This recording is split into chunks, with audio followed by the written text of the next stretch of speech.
Trump প্রশাসন যুক্তরাষ্ট্রের জনপ্রিয় H-1B ভিসা ফি বাড়ানোর ঘোষণা দেওয়ার পর কানাডার জন্য এক নতুন সুযোগ তৈরি হয়েছে, এমনটাই মনে করছেন কানাডিয়ান আইনজীবী ও ব্যবসায়ী বিশেষজ্ঞরা। তাদের মতে দ্রুত পদক্ষেপ নেওয়া সম্ভব হলে যুক্তরাষ্ট্রের কর্মসংস্থানের সুযোগ হারানো দক্ষ কর্মীদের আকৃষ্ট করতে পারবে কানাডা। তবে কেউ কেউ বলছেন কানাডার অভিবাসন ব্যবস্থাতেও রয়েছে নিজস্ব চ্যালেঞ্জ। আরও জানাচ্ছেন শারমিন স্বপ্না। গত সপ্তাহে ট্রাম্প প্রশাসন নতুন H-1B আবেদনের জন্য ফি $1 লাখ নির্ধারণের ঘোষণা দেয়। আর এই সিদ্ধান্তে প্রযুক্তি সংস্থাগুলো বেশ অবাক হয়েছে, কেননা দীর্ঘদিন ধরে বিদেশি কর্মী নিয়োগে তারা এই কর্মসূচির উপর নির্ভরশীল। আপনার প্রিয় কাপড়ের যত্নে এলো এনজাইম সমৃদ্ধ Arik silver wash detergent powder 500 গ্রাম মাত্র 70 টাকা। প্রিমার্ক।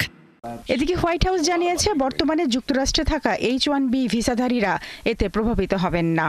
তবে এই পরিবর্তনে উচ্চশিক্ষিত বিদেশি চাকরি প্রার্থীদের সুযোগ সীমিত হবে বলে মনে করা হচ্ছে।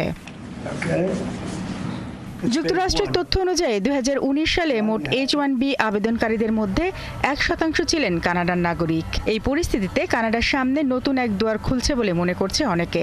কানাডাকে দ্রুত পদক্ষেপ নেওয়ার আহ্বান জানান অনেকে। তাদের যুক্তি, H-1B ভিসার পরিবর্তনে পিছিয়ে পড়া কর্মীদের জন্য কানাডা একটি সম্ভাব্য গন্তব্য হতে পারে।